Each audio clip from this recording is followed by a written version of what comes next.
Okay, so our next topic is housing crisis being taught in schools.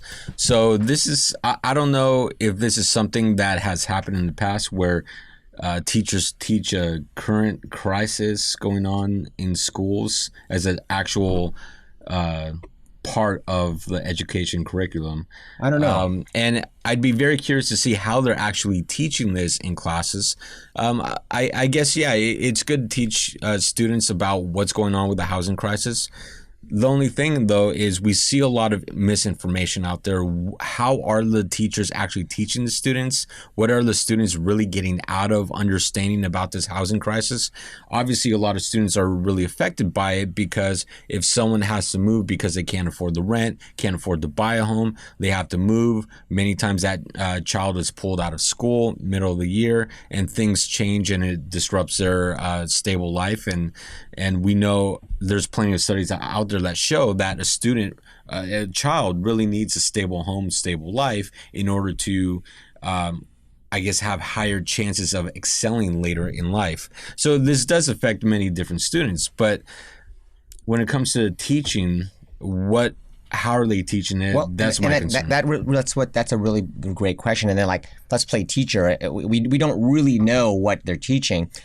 If they teach it responsibly and they teach both sides, and then they maybe give some plausible solutions, something. A big part of the crisis is that it's so hard to build in California because of the permits, the fees, and then the fact that everybody gets to chime in, and that delays things.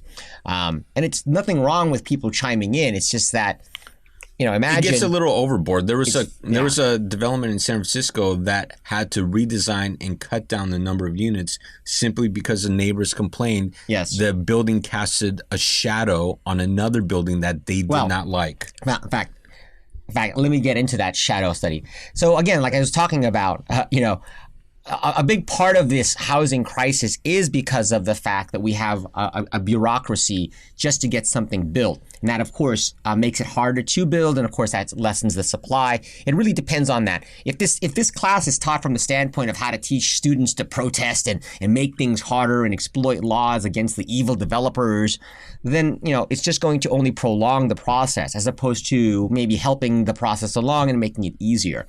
And just taking segueing off of what Marc said, I was literally at a development hearing myself yesterday for a project that I have to build a 55-unit apartment building in the city of El Cerrito. And that was one of the big issues that we have to face is that in all of these new building designs, number one, they have to pass a shadow study. And shadow studies are literally going to take into consideration the type of shadow and the length of the shadow that the building will cast at various solstices throughout the year. So we already did two different studies for the winter solstice and the summer solstice. But of course, a big part of what the neighbors wanted was additional studies in different time zones, like maybe 6 additional studies for covering all the seasons. And to give you a clear understanding of this, we're trying to build 55 units, and the shadow that this building will cast is going to be slightly 14 feet higher than what it's supposed to be allowed to do. But because of the way we designed it with a step-down design, that shadow literally falls right on the fence line of the of our neighboring houses. Right, there's 3 neighboring houses that'll be behind us, so it doesn't even actually cast a shadow into the backyard of the neighbors. And then ironically, of all things, I reached out to those neighbors who seemed to be pretty cool with it. But regardless of that, because we have to send out notices to everybody, there was about 80 of them. We had 20 other neighbors who were not even going to be disrupted by the shadow that this building would cast. And, of course, they came not in protest, but, just to kind of see and cast their lot in and their say. And a lot of them, I'm not sure exactly how that's going to go because the final hearing is yet to come, but they didn't necessarily agree with me. But what they did say is, hey, several of them came up and go, we don't agree with you, but we like you. So I'm like, okay, I don't know what that means. Hopefully that will go in our favor. And again, this is some of the things that we have to go through as developers. And as you brought out, we've cut the building down already from its original unit count, which would actually make it easier for people to afford housing, walking distance to the BART station, and hopefully alleviate traffic.